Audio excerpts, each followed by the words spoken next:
It's time to step into the Coming Out Lounge, a cool, safe space to be true to your sexual self. With your host, Rick Clemens. Rick has helped hundreds of people come out of the closet, and now each week he's bringing you cool insights for loving and accepting yourself, boosting your self-confidence, and living a guilt-free, purpose-filled life on the other side of the closet doors. Cuddle up with yourself and get ready for heartwarming coming out stories, ideas for living authentically, and tips for being fully self-expressed. Now here's your host, Coming Out Coach Rick. Hey, closet dwellers. It is time once again to come out of your closets and to start living and being truthfully who you are. And today, I'm just really over the heaviness of coming out. Kind of, sort of. I'm still a heavy guy myself, but I'm really over this heaviness stuff. And I want to have some fun today because I think there's a beautiful, wonderful, fun side of coming out. There's humor we can find in the experience, and it's also the 100th episode of the Coming Out Lounge. And as I was thinking about God. Yeah, I know, and my guest is like right here, ready to roll. It is a landmark. Our load. Yes. Our load is a heavy one. Our load is a heavy one. That's enough. Absolutely. Baby. So, to have fun and humor, I thought, who better than Mr. Bruce Vilanch? Yes, the comedian, Mr. Emmy Award winner, Mr. Musical Guy. Sometimes he plays a woman, sometimes he plays himself. I thought he would be a beautiful, wonderful, awesome guy to have on the 100th episode. So welcome, Bruce. How are you? I'm fine. If you're talking about coming out, it's like I'm being your authentic, true self. I feel like Angelica Houston in The Witches. She closes, they lock the door and they say, "Take off your shoes." Right, exactly. And they all reveal themselves to be crones of the highest order. So that may be, that may be who your authentic self is. That's maybe who my authentic self is. I live with shrieking terror of who my authentic self is. I know, we all do. I wake up and I go, this morning I'm laying in bed thinking, okay, today's like a huge podcast day. I'm doing the 100th episode and getting some others recorded. And I'm like, who do I want to be today? And I'm like, no, just be yourself. I'm like, well, what the does that mean sometimes, So, Mr. Vilanch, you're doing some pretty cool stuff, I hear. Sitting in the middle of the Connecticut woods, trying out a new musical. Awesome. I've written a musical to all of Petula Clark's songs. It's called The Sign of the Times. We are premiering it at the Good Street Opera House outside New Haven, where they incubate musicals. So we're now in rehearsal. We start July 29th, and we unveil it for an audience, and they get to see authentic, true self. But so far, we're having a great time, and it's absolutely gorgeous up here. Awesome. I live in Southern California. There's a concept, something called humidity I've never heard of. Right. Which, whenever I come back here, because I'm from Jersey, I come back here and I go, why does this remind me of, it's the humidity, that's why. And that's got to be... Today's having kind of a light, humid day. Yeah. So that's got to play havoc with your hair. God knows, something has to play with my hair. Well...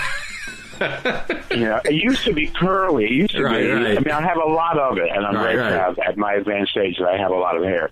But it used to be really curly, and then something happened, probably medication, changed everything. And it went from being very curly to being so straight that people say, "Oh, you've had that Japanese hair straightening thing done." It sounds like an orgasm, doesn't it? I had a Japanese hair straightening. But it... say that 10 times. No, it's just kind of, the body chemistry changed the way they keep telling you it's supposed to do. Every 7 years you discover you're allergic to macadamia nuts. Right. Or something. And so, I come here and it's like, there'll be days where suddenly I'll say, gee, my old hair came back for a little visit, a conjugal visit. Right. Exactly. That's funny. Well, maybe that's what happened to me is all the medication, my hair finally started falling out. So there's not much there. There's no curl. There's not, I'm one of those shiny bald-headed guys, They call me Yul Brynner. Hot. That's so hot. I'm so afraid of what's under this. I admire anybody who can maintain, the chrome dome. Yeah. Because I have a feeling that what I have under here ain't pretty, and I don't want to know about it. So, speaking of what's under there that ain't pretty, I think that's a good segue into how many of us feel when we're hiding in that closet. Whoa, what's underneath this is so ugly, But I don't know. You and I know you're a funny guy. I've seen you a couple of times. We were talking before we came on the show about you being in Hairspray, and that's where I saw you last when you were in L.A. But I think sometimes we as LGBTQ and IATs, whatever all the rest of the alphabet we now have on our lovely LGBT community, I think we tend to forget. A Scrabble set now. Yeah, hey, that's a great idea. Yeah. I'm on the board of the LGBT Center, the Los Angeles LGBT Center, which has gone through 7 name changes in the 20 years I've been on the board. And currently we are the Los Angeles LGBT Center. I keep saying, you look at it, it's approaching Scrabble length. Soon they'll be able to hit triple word score and we'll have to change the name again. Oh, my God. So let's talk about that stuff that we think is so heavy, but yet there's got to be humor in coming out. That's my theory. I think there's a lot of humorous places along the coming out journey, and I'm curious, what's the funny thing that's happened to you as an out gay comedian?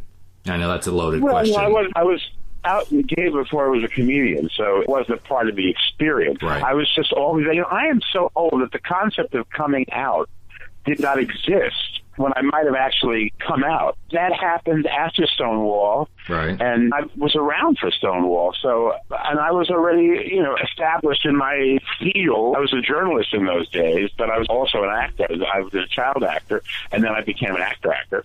But I was a performer, but there was never any question, and I never made any effort to conceal it. I had a very complicated adolescence where I had women and I had men, and all the way through college, and then I finally said, I love women, but no woman deserves to have a guy skulking off to the Greyhound station every night. Right. I decided I wasn't going to do that anymore, and actually, it wasn't a hard decision, because I wanted men more than I wanted women, so that was easy.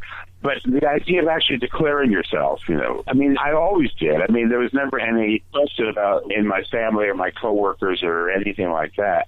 So I don't know if I either dodged that bullet or the bullet wasn't being fired at the time.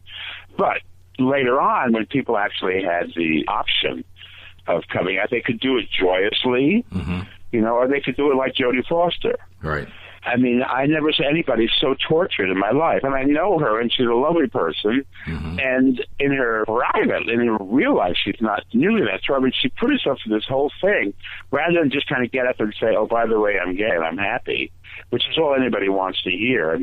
Nobody wants to hear the other stuff, and it's kind of narcissistic to get up there and describe your torturous path to reality. But on the other hand, what great actor isn't narcissistic? So Right.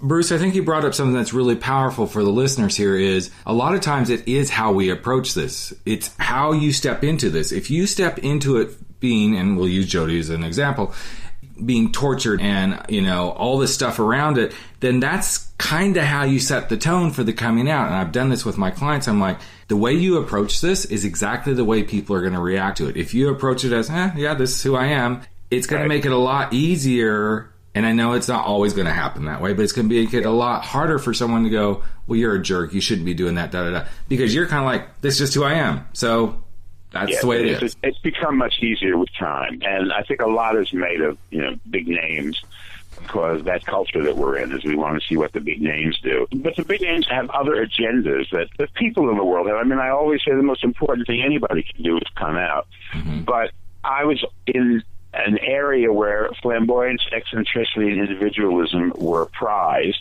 Right. So it was just another one of those things that people would say about me. But my admiration goes to school teachers and cost accountants and people in the Army who were not in a field that encouraged them to be real and true about themselves, and chose to do it anyway just because they didn't want to live with themselves without that authenticity. Yeah. So that was a much braver thing to do. When marriage is legal all over the United States, of course, it makes it easier to back into coming out, if that's the visual I want to put out there. Right, exactly. It's very true, because I have to tell you, Bruce, I've been doing this work now for since 2009, so we were pre all the marriage rights happening, and every time, and I remember the very first one, when Massachusetts went, then Iowa followed it, when those things happened, I started getting very busy as a coming out coach, because I could sense that people are like, oh, okay, this is kind of a sign that it's okay. We can move forward now. And then throughout the years, as other states started to embrace, the same thing would happen. I'd get a surge. I'd get a surge of inquiries. I'd get a surge of, people coming out. I'd get a surge of guys hitting me up going, wow, you're a really handsome guy. You're a great coach. Of course, those were all marriage proposals coming across, but I could say, sorry, I'm taking boys. But anyway, it was one of those things. Now I think it's the new frontier of, okay, we've got some acceptance going on. We've got some movement going forward. Now it's like, okay, what is the frontier to break? And I think for our transgender brothers and sisters, that's the big frontier. But I think oftentimes we forget there's still tons of places across our beautiful planet where it ain't cool to be gay. That's the bigger fight. Knows. Yeah, sure. Exactly. So as you have gone through your world, being a comedian, doing the Hollywood stuff, being actor, producer, writer, all that sort of stuff, what is the most painful thing for the, quote, entertainment industry to just still be in the closet? Because I still see so many people in the closet that are in that industry. Well, ironically, I think there are two places, the top and the bottom. That imagery. At the top, certainly, the last bastion will be the male action hero, right? Who everybody knows who is out, right, and kisses the girl. Mm. In the way it's supposed to be, the actors don't bring their personal persona into the role, but we know that that's not the case for a lot of the audience. On the other hand, we don't really know how the audience will respond, and a lot of people don't want to gamble with their dollars to find out. Right. Well, I mean, just look at what's going on with Disney and Frozen, and then I think now we've got Star Trek with the gay character. I mean, you can kind of see this stuff is starting to unfold. Character, but it's a subordinate character, right. And it's not a romantic character. Yeah. I mean, if Matt Bomer would have done 50 Shades of Grey, mm-hmm. which was in the cards, but didn't work out because of scheduling. Literally. I mean, it wasn't because they didn't want him. They did want him, and the fans wanted him. Certainly nobody knew the guy who they cast. Right. But the point is, if you could cast somebody who was openly gay and kisses the girl, in the case of 50 Shades of Grey, does a whole lot more to her than kiss her. Right. I mean, he whips her, for Christ's sake. Right. But which is a whole issue. Right. But that has to happen. We haven't had an out James Bond or an out any of those action guys. And that's, on the other hand, there is not a big out baseball hero, football hero, basketball hero, hockey hero either. Right. So, when that bridge is crossed, I think all the bridges will be crossed. And as I was saying before, that's at the top of showbiz. At the bottom, you have the guy who drives the truck. Mm-hmm. On the American Horror Story set, which is, of course, a very gay-friendly set. Right. And I'm just making him up. But he could be a closeted gay guy who doesn't want to come out because he's surrounded by homophobic teamsters. Mm-hmm. Just because it's a gay-friendly set doesn't mean that trickles down to what we call below the line, which is the non-creative elements of the show, writing, directing, designing. Right. The ones who actually execute that stuff are by and large straight and not necessarily receptive to people who aren't. Of course, they aren't receptive to people who aren't in the union or related to other people anyway, but that's also another story. But when you go on those sets, actually, and you'll find strangely enough, you'll find some very tough lesbians who really do fit the stereotype because they fit in a long time ago. Yep. They never really came out, but they just led their own lives. Everybody figured out this is who they are. And so the industry is filled with women like that. But I don't know if they've actually, it's just like probably they have come out because we're talking about show business in the U.S. But I think that traditionally at the worker bee level, it was difficult. I know the costume and hair departments were always looked upon with the gimlet eyes by the guys who were hammering and sure. and banging. Yeah, exactly.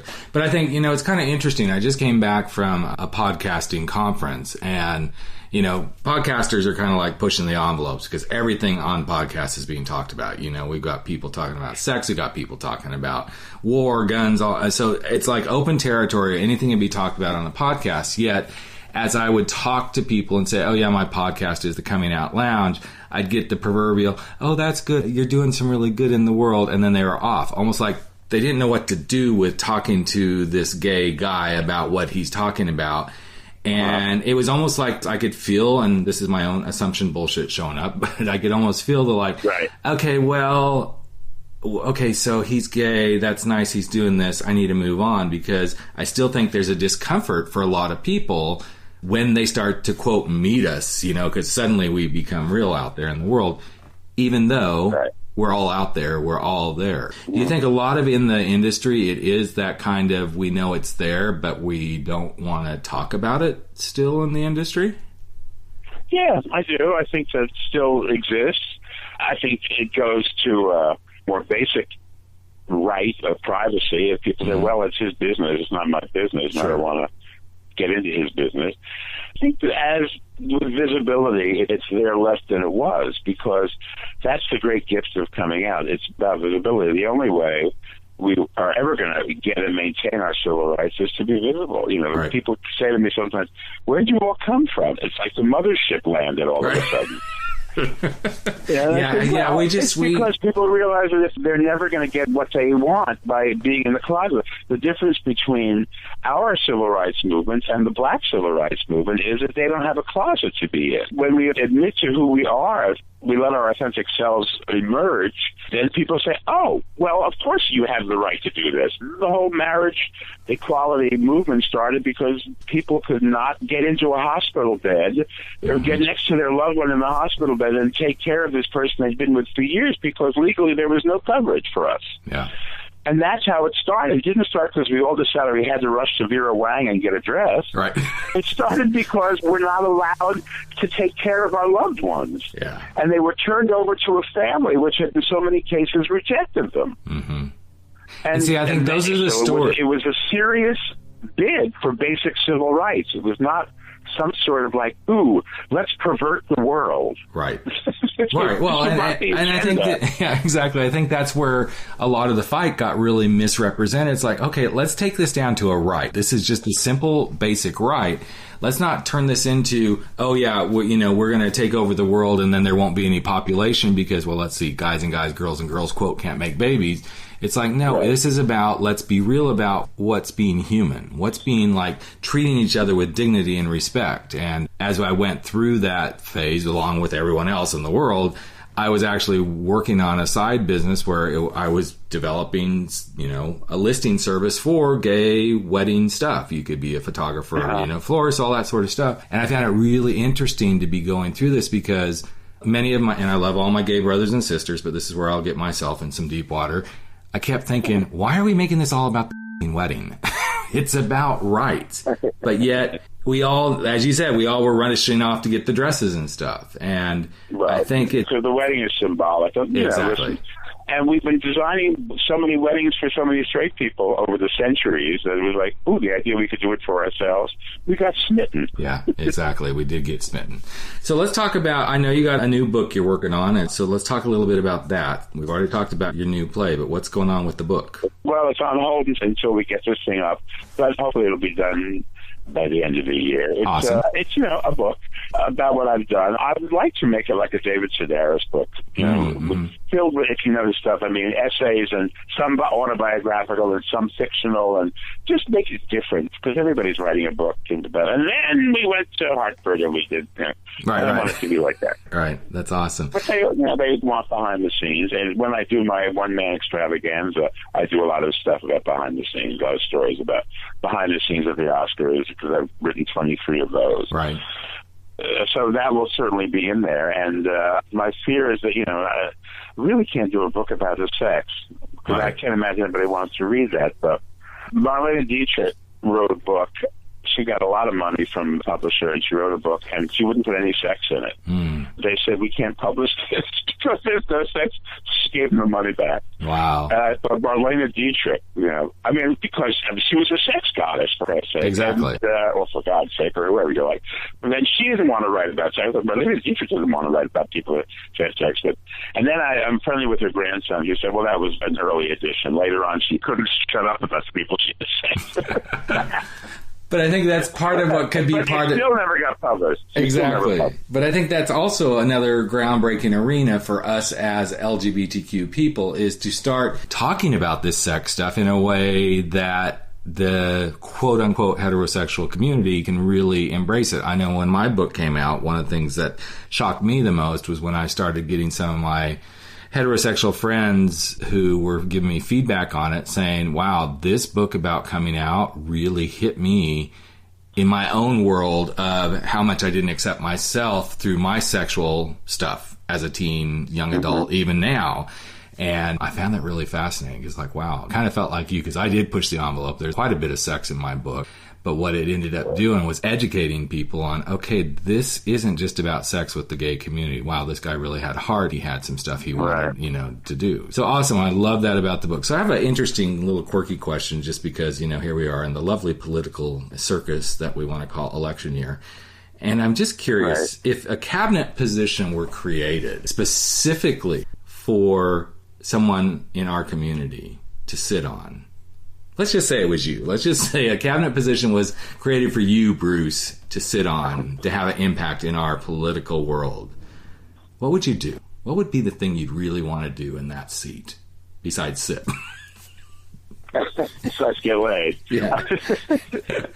Besides have a Marine Corps detail that would trail me everywhere. Hello, thank you. Kidding. Right, exactly. Man, the last time I saw Nancy Reagan, she was having lunch at the Ivy in Beverly Hills, and she had her Marines with her. Awesome. And I thought that's the way to go into a graceful old retirement. Absolutely. Surrounded by Marines. Yum. So it's some sort of gay cabinet. I don't know. I just almost feels like, what if there was a gay cabinet post? What would be the thing that we could, someone like you or me or anyone? You would probably have to address yourself to what they've always called the homosexual agenda.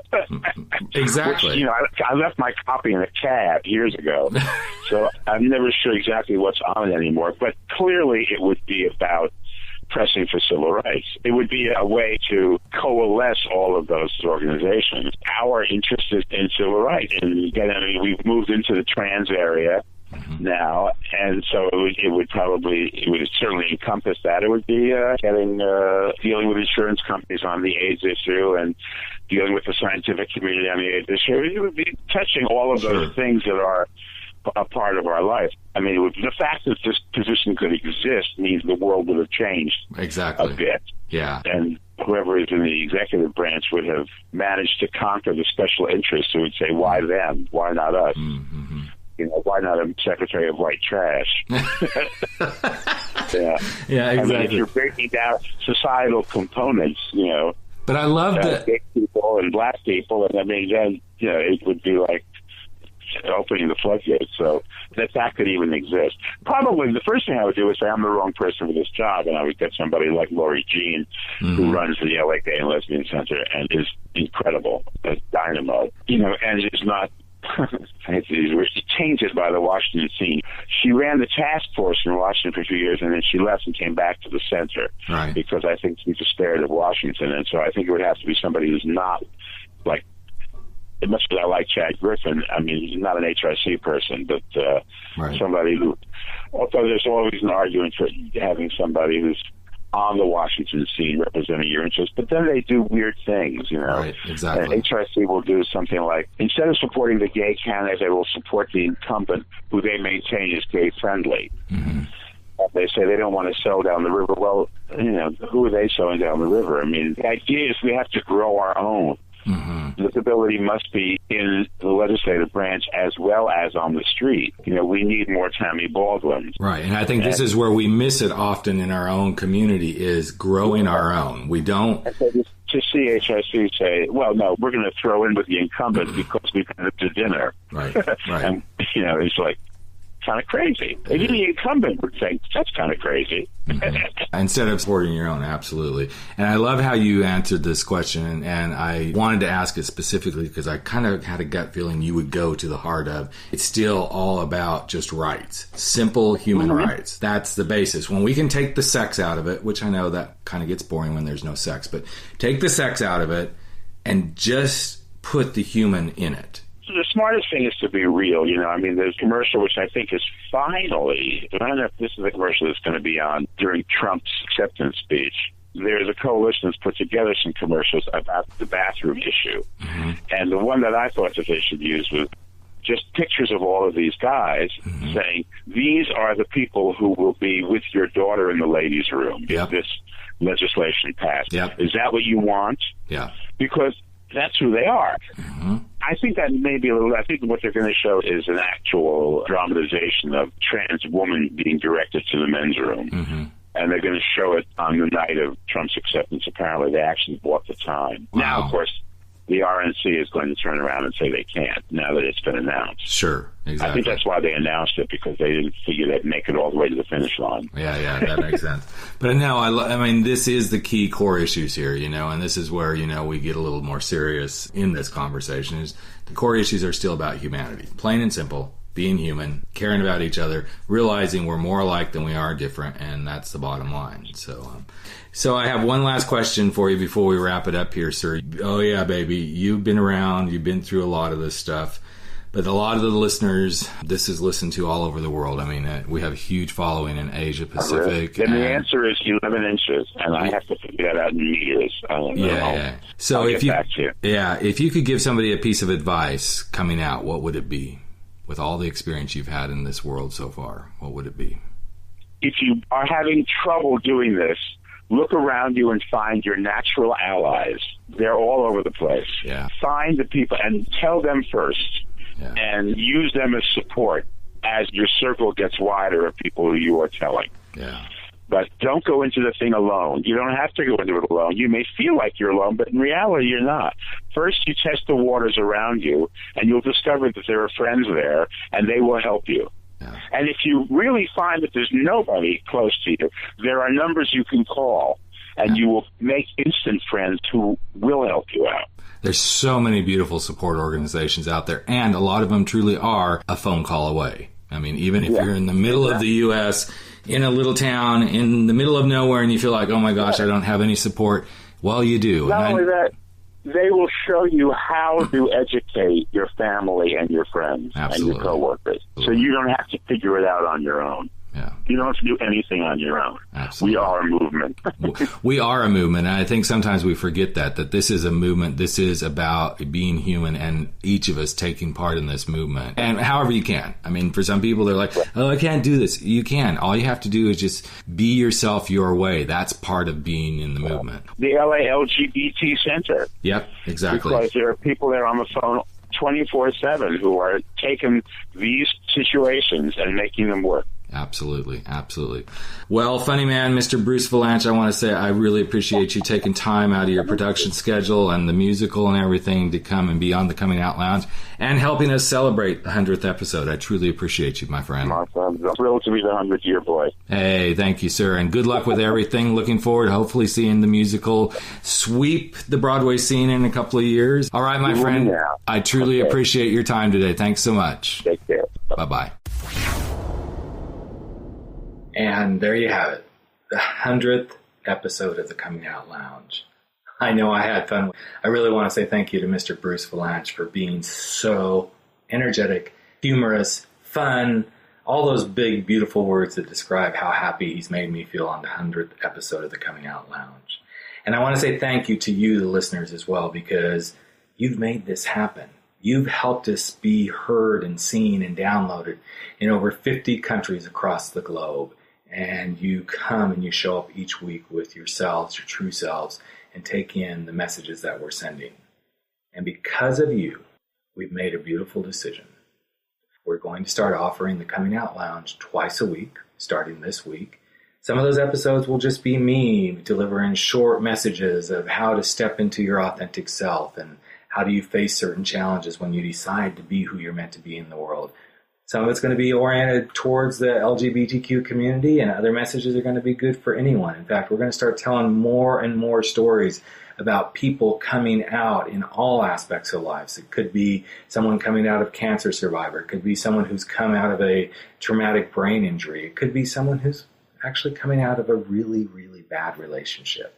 We're going to go to the bigger, broader world because we believe here at the Coming Out Lounge that everybody's got a coming out story. So it's because of you, our listeners, our followers, that we have been able to take the bigger step and take that big leap of faith that we have something to say that is worth saying more than just once a week. So starting on September the 9th, you will get a second episode of the Coming Out Lounge.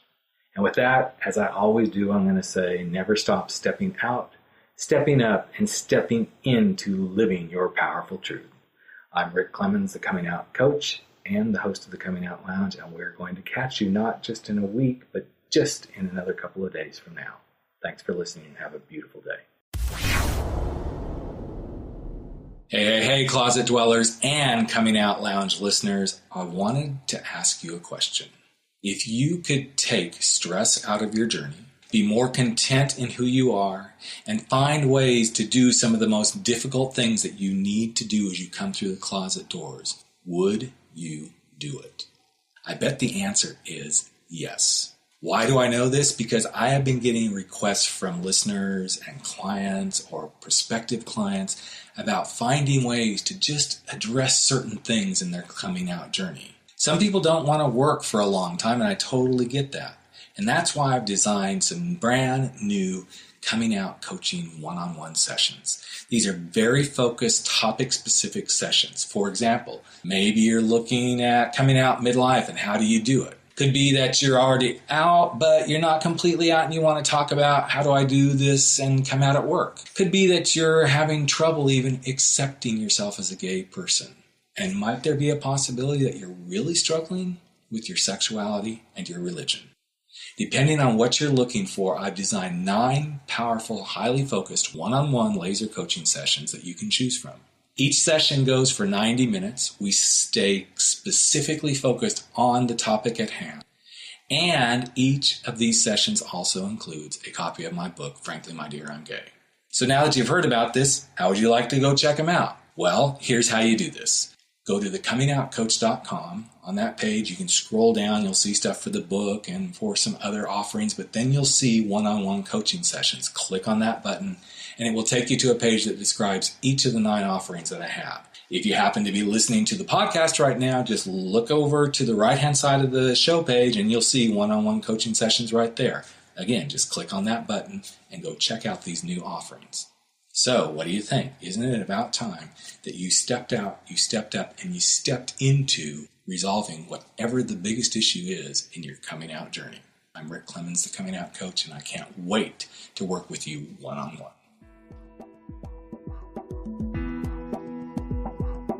You've just experienced the Coming Out Lounge. Go online to www.comingoutlounge.com to learn more, and tune in again next week for more stories and tips for being true to yourself.